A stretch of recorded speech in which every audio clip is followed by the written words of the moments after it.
freshmen had trouble. I remember Evan had a lot of problems with turnovers his freshman year. How quickly has D'Angelo kind of adapted to this style of play at the college level, where he's been able to control things and cut down the bad stuff and improve the good stuff?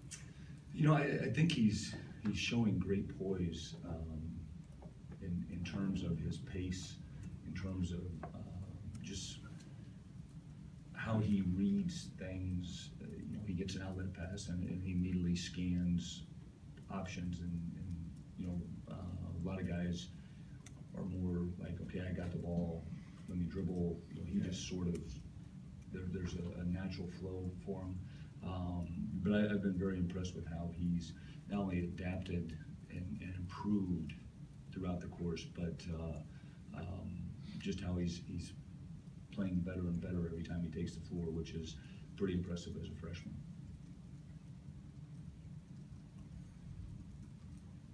I don't know if they're mics, but I can talk loud enough you can hear. Coach. Go ahead, Bob. Go ahead, Bob. No, go ahead, Bob. I guess for me? Yep. Or Bob? Oh, sorry. I I don't know. I didn't know if we had a connection there. He's pretty impressive. D'Angelo, he was in here, and you know, we were asking about all the stuff that's coming his way, and there's a ton of it. And I remember asking you last week about him, kind of National Player of the Year conversation. He's putting up those numbers. Did you think he would be what he's been, this good and this dominant of a player, one of those dominant players in the league, in the country, and just the way he's handled all of the accolades that have come his way? You know, I thought he was going to be pretty good. I honestly did. I thought that, you know, from the first time I ever saw him play and just watching him play,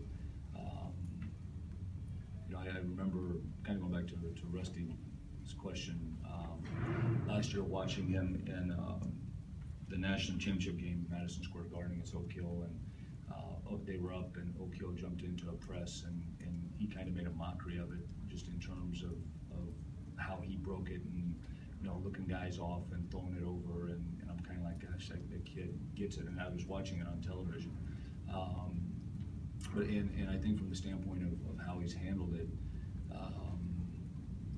you know, it's a tribute to him. It's a tribute to his mom and dad, and you know, every time I ran into his dad, I hadn't talked to him in a while, and the other night after a game, all he was concerned about is how he's doing academically, and you know, is he doing all the right things? Is he saying please and thank you? And you know, it's like, wow, which is a tribute to him. But I think from the standpoint of just, you know, how he comes in every day and wants advantage. You know, last night we had a lengthy film session, and you know, he probably asked the most questions in terms of you know, what we were trying to get accomplished. So you know, from that perspective, I think it's pretty impressive for him, and you know, I haven't had to sit him down and talk to him or anything. You know, he gets it.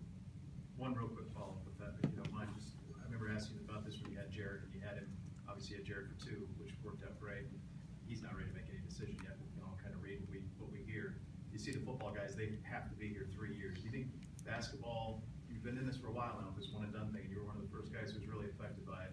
Does basketball have it right with the way that this is done now? You know, I don't know. Somebody texted me after the game the other night and said he's pretty good, and I said, can you imagine what he's going to be like when he's a senior? So, you know, I don't know, Bo. I think from the standpoint of I'm one of these guys that is a realist in terms of for basketball players, their bodies are their tickets, and you know, the sooner they can do that, because you don't know how long it's going to last. I'm kind of in favor for it. Is it 1, 2? I've never really had a definitive answer in terms of what's right or what's wrong. But I do think that, you know, it's America, and if kids can go on and chase their dreams, I'm kind of for it for them.